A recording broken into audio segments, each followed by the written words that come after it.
Shalom, guys. Hope all is well. Happy Hanukkah, second night. I wanted to share a couple of insights, some Hanukkah musings here. I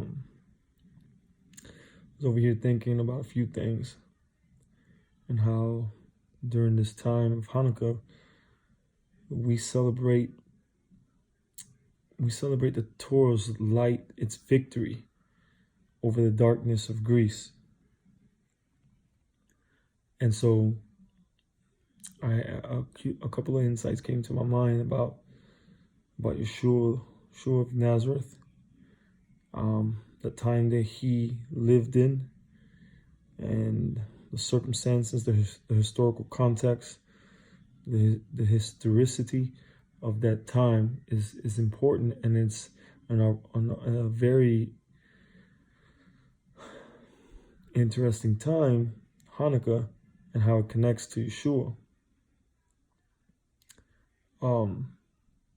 We know from the times of Hanukkah, what it resembles is the Greeks. They were basically the innovators and who pushed Hellenism, free thinking and philosophy and enlightenment, secular enlightenment. A lot of things that were just separated from Kedusha. The Greeks didn't know anything about Torah or the light of Torah, the light of Hashem, the revelation of Hashem, his will, his ways, and being stumped in all types of idolatry. They, by sheer force, they tried to impose these things upon the Israelites, causing havoc on the Jewish people. And we celebrate Hanukkah to celebrate the triumph of the Maccabees and the people of Israel over Hellenism and idolatry and things that were just trying to snuff out the light.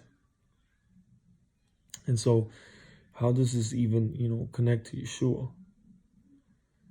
We must understand, as many historians explain to us, that when Greece went down and Rome overcame Greece and it took over as the world leading empire of the time, Rome adopted and made as its own Greek culture, Greek philosophy, Hellenism, all that stuff that comes from the Greeks. They adopted it. Greek mythology, all that stuff got integrated into Rome.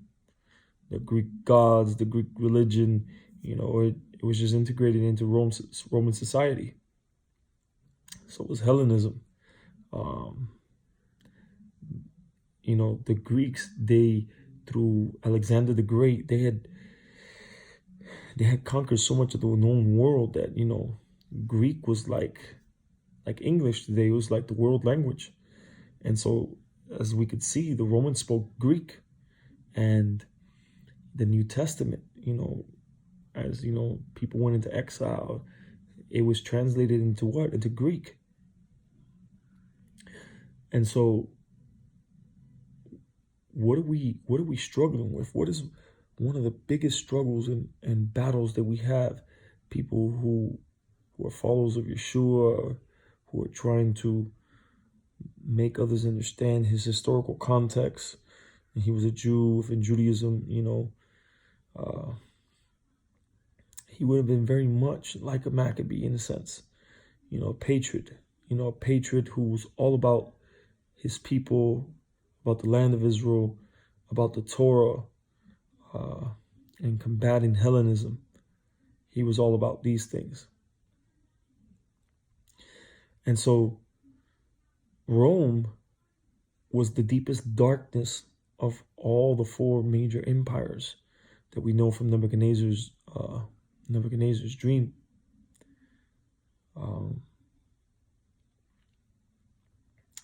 And they had they integrated all the things that we just spoke, the religion and stuff like that. And then When finally Constantine adopted the religion or adopted the certain beliefs of Judaism, and what did he do? He mixed them with Hellenism.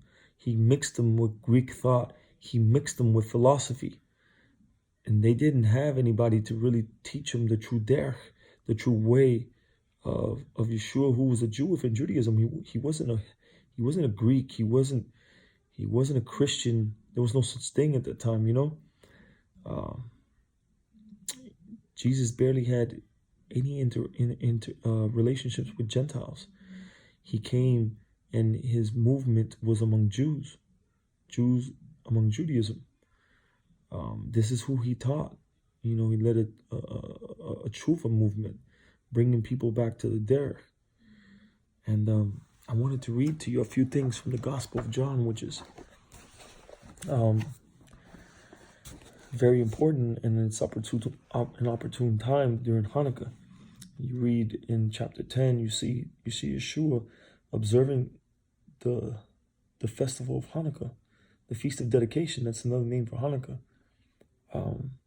We read here in the first chapter of John, verse 4. It says, "There was life in him," in Yeshua, "and the life was the light for the sons of men. The light shone in the darkness, and the darkness did not overtake it." What is this life that is in him? And, you know, I know what's been told to us by Christianity, by Hellenism, by philosophy of the Greeks. I know what's been told to us for almost 2,000 years, but what is this light? The light that shone, this life that was in Yeshua, this light, the Torah, it's the Etz Chaim, it's the tree of life. This is the light that's in Yeshua, the Torah of life, the will of God. And he would teach it to the sons of men. It says, the light shone in the darkness, like in the times of the Maccabees, in the great darkness of the Greeks. The light still shone. You cannot snuff the will of God away. You cannot snuff the Torah away. The light shone in the darkness, and the darkness did not overtake it. And so for 2,000 years, Yeshua's light has been concealed. The sages and the Kabbalists, they teach that. They teach very deep secrets. They say that the light in Bereshit 1:3, that says, "And there was light, and God said, let there be light." The Kabbalists and the sages, they teach that this is the HaGanuz, the concealed light, and that Hashem saw that it would be desecrated by the wicked generations. So what did he do? He hid it. He hid the light. He hid the HaGanuz, the concealed light, the HaRishon, the messianic light. The sages say that this is the light of the Mashiach. He hid it so that only the righteous can enjoy it. And so here in the Gospel of John, it says the light shone in the darkness, in the tohu, in the chaos. The light shone in the darkness, and the darkness did not overtake it. The light of Yeshua, the Torah that's there, the darkness of Rome, which is Greek philosophy, Hellenism, all things that are anti-Torah, anti-Judaism. They couldn't overtake the light, the Torah that was in Yeshua. People in all times, and especially in our time, have been able to see that he was a true Jew, an observant Jew, a tzaddik. And this light has shone into countless hundreds, countless thousands, millions of people. That light, even in some people, has been a kernel, has been able to bring them closer to the Torah, to the Etz Chaim, to the tree of life. And it's been able to rectify them, to help them get their lives together with God. Remarkable stuff. It's always been there. But in these days, these secrets are being poured out for us. There's more. Yeshua says in chapter 8, if I can get there real quick, chapter 8 of John, he says, Yeshua spoke to them once more, saying, I am the light of the world. Anyone who follows me will not walk in darkness, for he will have the light of life. There it is again. The tzaddik, in Chassidut, there's plenty of teachings where the tzaddik has the light. This light is not no magical hocus pocus, light like if he's Superman. No, the tzaddik is a human being. Enough with Hellenistic idolatry and their god men and demigods and all that.